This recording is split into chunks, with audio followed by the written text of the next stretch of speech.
About the movement of coal from the rich bituminous fields on the Norfolk and Western Railway to the markets throughout the world.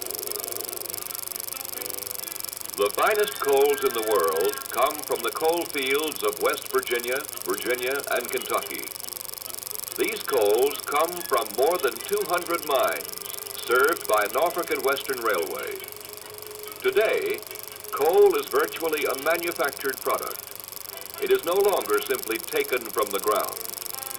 It is scientifically mined, sorted, washed, and classified in modern processing plants, then rapidly loaded into Norfolk and Western trains for movement to industrial centers in this country and all over the world.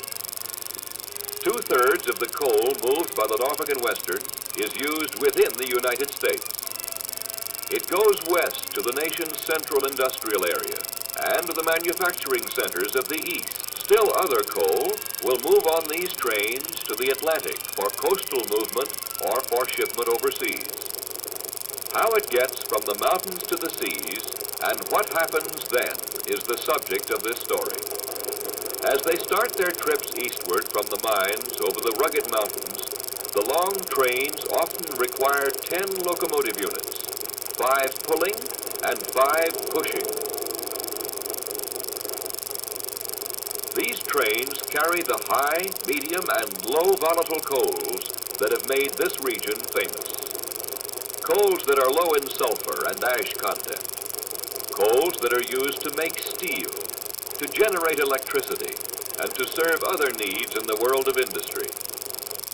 This train has come from one of the 8 coal-producing districts served by the N&W. The yard at Bluefield is designed primarily to move coal eastward, both for internal use and for shipment overseas. As the trains leave Bluefield, they start down a route which is virtually one way from the mountains to the sea. Only 5 motive power units are needed for a train over 2 miles long.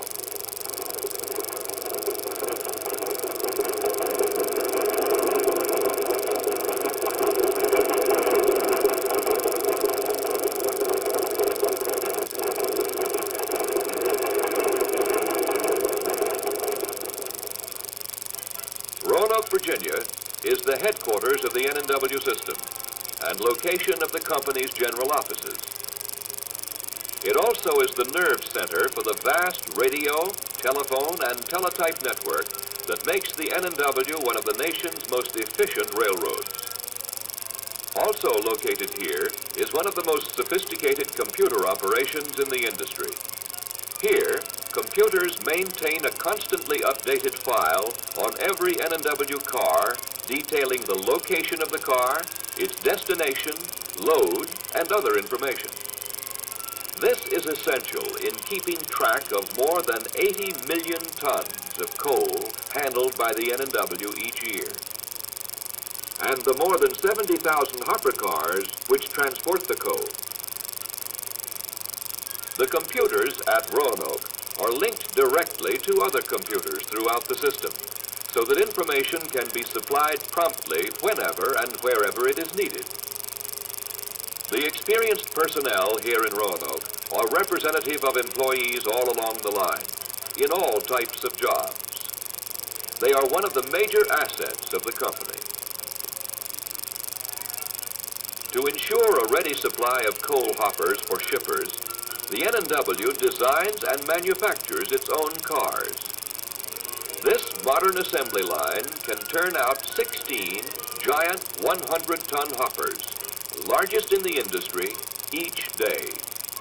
The cars can be moved from Roanoke to the coal fields and loaded within 2 days after being built. Rolling on its way to the sea, coal destined for countries all over the world.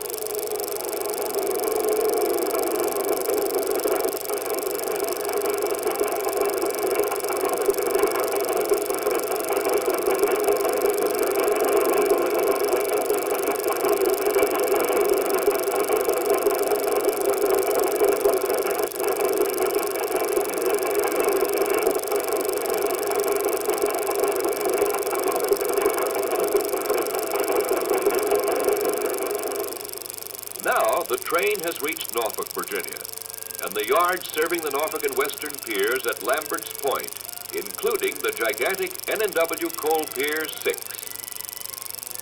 As the train enters the yard, punch cards are prepared for each hopper, listing the type of coal, weight, and other data. The cards then are fed into a computer. With this information, the superintendent of the pier operation knows at all times exactly how much coal by type is on inventory. The computer also will play an important role in the blending and loading operation. This equipment moves now to an electronically controlled classification yard, where each car will be given its correct code designation. In this case, such colorful names as Window, Hotshot, Tiger, and Apollo. These are examples of several hundred classifications of coal that N&W carries. Each carload is shifted to its proper track in huge storage yards, which can hold 21,400 loaded and empty cars. This is a super collier from Japan. She is now several hours away from the N&W coal piers at Norfolk, Virginia. Her captain confirms his arrival time with the shipping agents, and they notify officials at Lambert's Point. The collier is expected. The N&W superintendent and the men that work with him have set up a schedule for loading the ship. From the Barney yards to the Pier 6 shiploaders, this gigantic facility is designed to do one thing: load colliers rapidly, with accurately weighed and precisely blended coal. Yes, the ship is expected, and even before her arrival, the pier master and his staff have had the coal shipment known as Window, Hotshot, Tiger, and Apollo brought forward to the Barney yards in preparation for loading. The ship is docked at Coal Pier 6, which, with its supporting facilities, cost more than $25 million. This complex is the most modern, largest, and fastest loading coal handling operation in the world. 4 huge colliers may be docked here at the same time. 2 ships can be loaded simultaneously at the north side, while 2 more wait in the lay berth position on the south side. The 2 self-propelled traveling towers can load different ships at the same time, or both towers can concentrate on a single ship. The cycle of loading starts in the Barney yard, where hoppers with the different types of coal ordered are systematically arranged in proper loading sequence on 32 tracks. These tracks feed into 2 tracks which are part of the dual weighing, dumping, and blending operations. When this particular shipment of several different types of coal was ordered, the customer specified that they were to be blended together to make a mixture with certain properties most suitable for his use. This process of blending is like following a cooking recipe, except instead of a measuring cup, it uses carloads of up to 100 tons each. The recipe is worked out well in advance. The hoppers are brought forward to the scales. One car rolls through a set of retarders and then across the scales at approximately 4 miles per hour. while another car goes through the same procedure on the other side of the building. This part of the operation is controlled from the scale office. The scale wheel stamps the exact weight of each loaded car on the original mine tag. The weight of the empty car is then subtracted from this total, and the actual weight of the cargo is recorded. The accuracy of the scales is checked each morning. The scales are also inspected at intervals by government representatives. From the scales, cars roll into the thawing sheds. During the winter months, these huge banks of infrared heaters will thaw out a frozen hopper car and release it for dumping at the rate of 1 car per minute from each thaw shed. Each of the 2 thawing sheds has a capacity of 8 cars, and both use enough electricity to supply a small city. In the Barney pits, adjacent to the thawing sheds, this powerful machine, known as a Barney mule, pushes the cars 2 at a time up to the automatic car dumpers. At the top, the pairs of hoppers are rolled onto the twin rotary dumpers, and in less than a minute, each pair of dumpers empties 2 hoppers.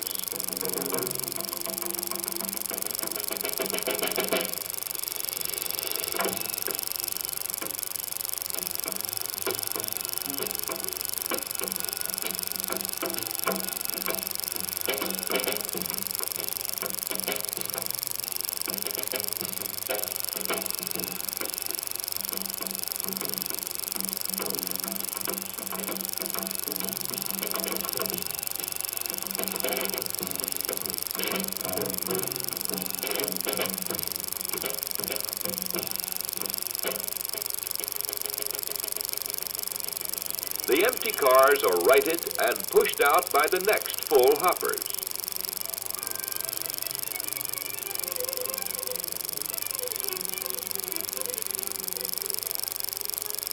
They roll down a kickback where gravity stops and reverses them. Then they drift back and are switched electronically to the proper empty return yard track.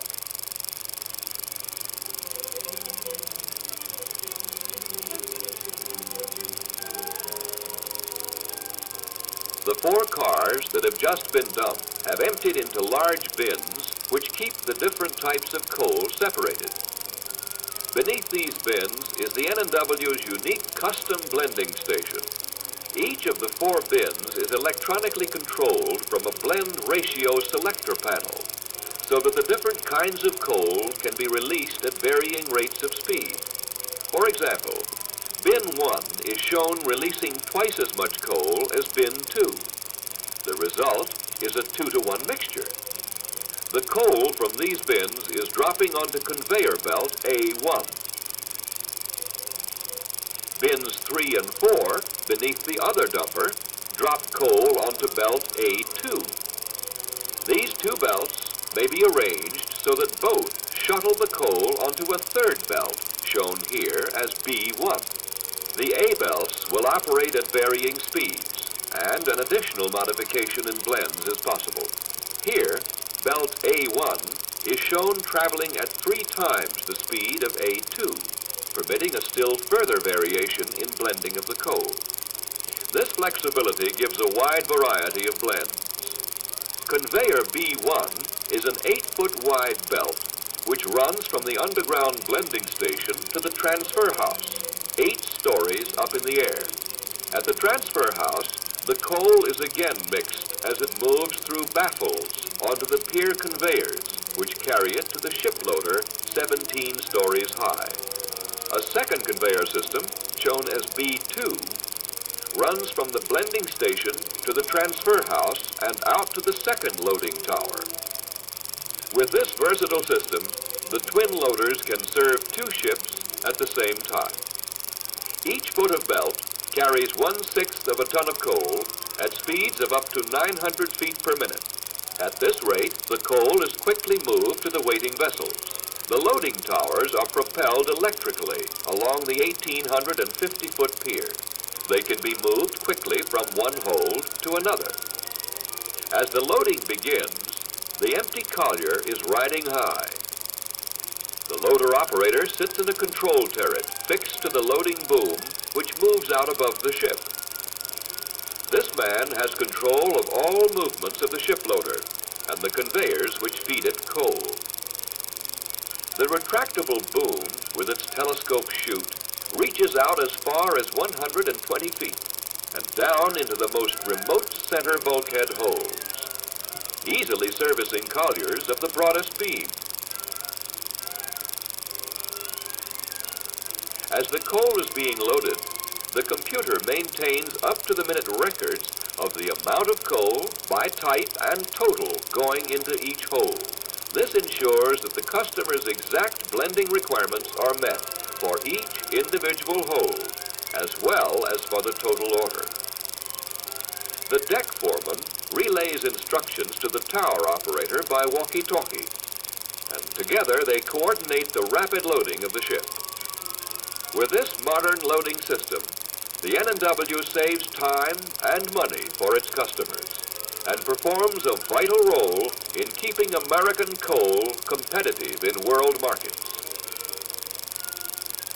The ship has turned around and is underway.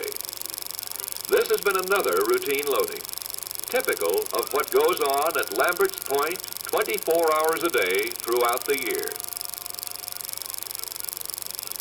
In the first 5 years of the Pier's operation, an average of more than 1,000 vessels a year called here, and they took on more than 100 million tons of coal for the export market. Export tonnage through the pier has continued to increase each year. The foresight and planning that went into Pier 6 have enabled the facility to serve with ease giant vessels not even on the drawing boards when the pier was built. And constant improvements to the pier and supporting facilities make it fully capable of loading the new generation of 200,000-ton ships now being designed. This is N&W Coal Pier 6, symbolic of all the modern transportation equipment and techniques used along the Norfolk and Western Railway. Dedicated to the service of the coal industry, to the development of national and international trade, and to the peaceful uses of energy and natural resources throughout the world. N&W Coal Pier 6, landmark for a new era in shipping throughout the world.